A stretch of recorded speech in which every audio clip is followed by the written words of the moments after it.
Some secrets are taken to the grave, but some resurface before that final breath. And sometimes, a dying man's last words are not the end of a story, but the very beginning. William Bill Harris's final confession was exactly that. Hospital room.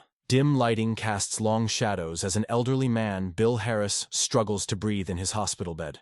A priest, a nurse, and a pale-faced man stand by his side. I killed him 30 years ago. No one ever knew, but I did. I can't keep this secret anymore. The confession froze everyone in the room. The nurse instinctively took a step back, while the man beside the bed widened his eyes in shock. No one expected this. Mr. Harris, would you like to tell us who you killed? He's dead, but they never found the body. I still feel like he's watching me. If a murder is being confessed, we need to investigate. I'm calling the team now. And so, a secret buried for 30 years was about to be unearthed in a courtroom. But what no one realized was that this case wasn't just about a murder, it was part of something much bigger. Bill Harris's confession landed him straight in court. But could a deathbed confession without solid evidence be enough to convict him? Courtroom. The trial is about to begin. Bill Harris sits at the defendant's table alongside his defense attorney, Jonathan Reed. Across from them, prosecutor Emily Carter watches with sharp, unwavering eyes. The defendant, William Harris, stands before this court. Accused of a murder he claims to have committed 30 years ago. What is the defense's response? Your Honor, my client made this statement while on his deathbed, in a compromised mental state. He suffers from hallucinations and confusion, blending reality with fantasy. Without a body, without a shred of physical evidence, how can this be considered a legitimate murder case? The defendant didn't just confess to the murder, he also claimed that the body would never be found. Why?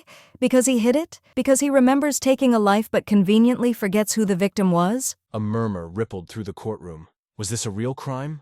Or the delusions of a dying man? And most importantly, if there was no body, was there even a murder at all? You don't need a body to prove a murder. But at the very least, there should be a missing person report, a complaint, or a suspicious incident. But what if there's nothing, when there's no trace at all? Where do you even start looking for the truth? Courtroom. Prosecutor Emily Carter turns to the jury, raising a stack of documents in her hand. On the table, numerous old case files sit untouched, as if they had never been opened. In 1993, the year the defendant claims to have committed this murder, we searched police records. There was no missing person report, no unsolved homicide, no suspicious case filed. In short, there is no official proof that a crime even took place. The jury, attorneys, and everyone in the courtroom fell into deep thought. Bill Harris swore he had killed someone. But where? Who? And why did no one know about it? Did the defendant ever specify the victim's name? No, Your Honor, he only said, "I killed him." That's it. This uncertainty sent another wave of unease through the courtroom. If there was no physical evidence of a crime, was Harris's mind playing tricks on him? Or had someone successfully erased all traces of this incident for the past 30 years? Your Honor, let's think about this. We have a 70-year-old man. He's aging, his memory is failing. Some of his recollections are real, others might be a mix of past and present. If there's no body, is there even a murder? But is the lack of a body proof that no murder was committed?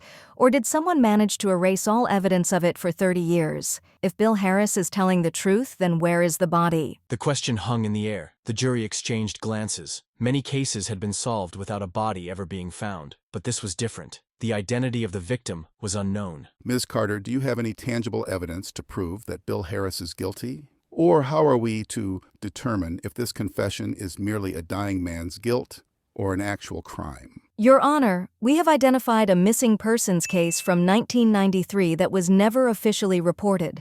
The woman's family never filed a police report, but witness statements from that time indicate she disappeared, and the last place she was seen was near Bill Harris's home. This revelation echoed through the courtroom. If someone truly went missing, then Harris's confession was no longer just the ramblings of an old man. It could be real, but there was still a problem. That missing persons case had never been investigated. And this, Your Honor, is exactly my point. For 30 years, no one opened an investigation because there was not a single shred of evidence. And now, based on the words of a man on his deathbed, we are accusing my client of murder? This is absurd. His words made the jury pause in thought. Harris's guilt was still unclear, but one thing was certain. If Harris was lying, this case should have never gone to trial. But if he was telling the truth, then a murderer had been walking free for 30 years. The court orders an official investigation into this missing persons case. If a woman truly vanished 30 years ago, then we may have a far bigger truth hidden beneath the surface. And at that moment, the case shifted into something entirely different. Had Bill Harris really killed someone? Or was he just an old man haunted by nightmares of the past? Whatever the truth was, this was no longer just about a confession. Now, there was a mystery to be solved. But Bill Harris wasn't the only suspect in this courtroom, because one person sitting among them remembered this case far too well, and that person was about to take the stand. The case was at a deadlock. The jury was torn between debating Bill Harris's mental stability and whether a murder had actually been committed. Then, the courtroom doors opened. A frail, elderly woman entered, leaning on a cane. Her face carried the weight of time, deep wrinkles etched into her skin. And this woman was about to change everything. Courtroom. The jury members, attorneys, and spectators all turned toward the elderly woman with curiosity. Prosecutor Emily Carter furrowed her brows, while defense attorney Jonathan Reed observed her with quiet interest. I am the daughter of the person he claims to have killed. The courtroom fell into complete silence. Some jury members exchanged stunned glances. This woman was claiming to be the daughter of a person whose body had never even been found. If her mother was truly dead, why wasn't there a police record of the crime? And if she wasn't dead, why had she vanished? Can you clarify? Do you believe your mother was murdered? Or is she still missing? My mother was never found. In 1993, she left home for work one morning and never came back. My father refused to go to the police because he believed she had abandoned us. But I never believed that. So your mother was never officially reported missing? The police never opened an investigation? That's right, Ms. Carter. But I know for a fact that the last person to see my mother was Bill Harris. Whispers rippled through the courtroom. If Bill Harris truly was the last person to see this woman's mother, why had he never reported her missing? Why had he suddenly confessed after 30 years, just as he lay on his deathbed? That this could just be a coincidence, couldn't it? Mr. Harris is an old man. His mind is failing, and memories can get distorted over time. Just because a woman went missing, does that automatically mean my client killed her? She didn't just go missing. The day my mother disappeared, Bill Harris was the last person to see her. My mother would never abandon me or my brother. Something happened to her, and I've known it for years. The tension in the courtroom thickened. This was no longer just a debate about Bill Harris's mental state. A new, pressing question arose. If Margaret Evans was right, had her mother truly been murdered? And if so, where was the body? Ms. Evans, do you have any idea where Bill Harris might have last seen your mother? My father. He said Bill Harris came to our house the morning my mother disappeared. But at the time, no one thought much of it. My father believed my mother was cheating on him, but I always knew something else was going on. At this point, the jury members began shifting uncomfortably in their seats. If Bill Harris had indeed been the last person to see Margaret Evans' mother, this case was no longer just a dying man's confession. It could be the final piece of a long-hidden crime. So what do we have? A dying man's confused ramblings, a missing woman who was never officially reported, and a witness who can only offer speculation? Your Honor, there is no real case here. We are merely watching a man come to terms with his own guilt before he dies.